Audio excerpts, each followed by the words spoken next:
indirimbo ze zifasha ko zinyibutsa ko ngomba gushima Imana aho ndi hose, kuko indirimbo ze zose nizo gushima Imana.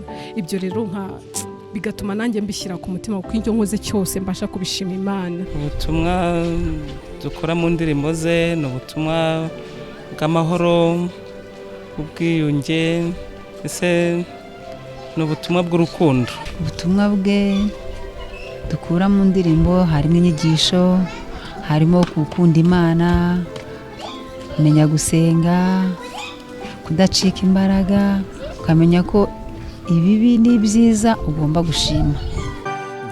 Nyagasani turakwinginze twiyoroheje, kuko tuzi ko twagucumuyeho kenshi.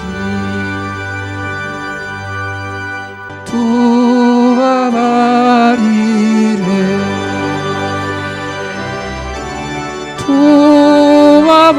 tubabarire,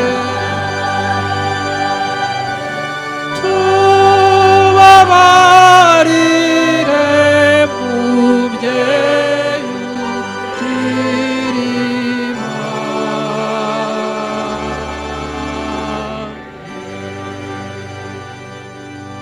Mu bihe bikomeye hari ibintu byiza Imana itwigisha. Urugero, abantu benshi iyo bishimye, iyo banezerewe, iyo bafite ubutunzi bwinshi, bya bindi padiri yitaga ibyishimo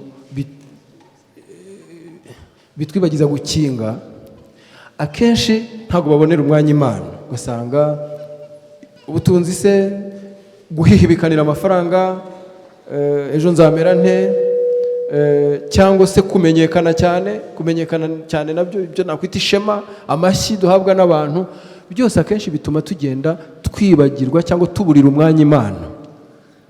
Noneho rero ibyo byose byaba bitagihari, cyangwa twaba turi mu byago runaka, tukongera tugatekereza tukavuga ngo ariko ubundi icy'ingenzi ni iki, wabigira umwanya wo kugarukira Imana. Ugasanga rero nk'umuntu wari umukire cyane atakibona n'umwanya wo kujya mu misa, iyo amaze guhomba, ni ibintu bitangaje, ugasanga niho agarukiye Imana. Ntabwo ari ibintu umuntu yakwifuza, ariko akenshi niko bigenda. Ugasanga umuntu ararwaye, ararembye, mu gihe arembye nibwo agarutse mu masengesho akomeye, nibwo atangiye kubwira Imana kuyiyegereza uko ashoboye kose. Ibyago bitugwira rero akenshi bitwegereza Imana, bibera Imana uburyo bwo kutwigarurira. Si ibidutera, ariko rimwe na rimwe iboneraho iyo ibyo byago bibaye ikigarurira umwana wayo w'ikirara. Ibyago bitugwira bitwegereza Imana ikatwigarurira, si ibidutera ahubwo iremera ikatubaho, maze nayo ikabigira inkuyo. Ubutumwa naha abakristo cyangwa abantu muri rusange ni uko twese twakwegera Imana mu bihe byose, atari ukuvuga ngo hari amasaha wagenera Imana. Oya, aho uri hose, mu byo ukora byose, ukumva ko Imana ariyo mugenga wa byose, ukumva ko niyo waba uryamye warwaye, ariko Imana ngo ibikureba. Ubutumwa bwinshi bwamfashije, nkaba nabushishikariza n'abandi, nuko hari ahantu yaturirimbiye avuga ko aho kugira ngo Imana iguhombe, yaguhombye imitungo yose wari ufite, ukagaruka ku ivuko ku Mana.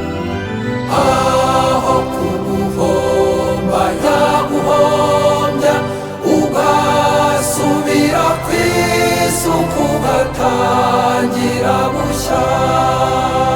Aho kumpomba yakwemera, gatakaza ibyo yambabiye byose, nkahindukira nkayigarukira, nka wa mwana w'ikiraro.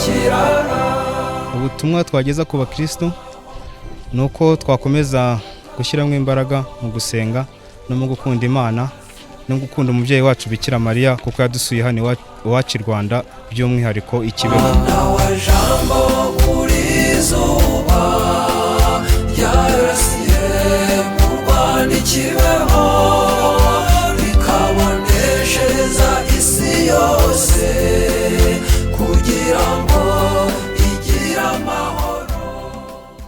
Abantu bakunda Kizito nabashishikariza ko bagomba kumuba hafi, kumufasha ari mu bitekerezo, ari mu nkunga, kugira ngo yongere yiyubake yongera tugezeho umuziki, atugezeho indirimbo zo gushima Imana no gusingiza Imana. Ubutumwa bwa Kizito Mihigo bwubaka abantu, noneho n'ubuzima bwe muri make bukaba bwabera benshi ishuri ryo kwihangana no gukomera ku Mana no kwemera kugira ngo hakorwe icyo Imana ishaka mu buzima bwayo bwa buri munsi.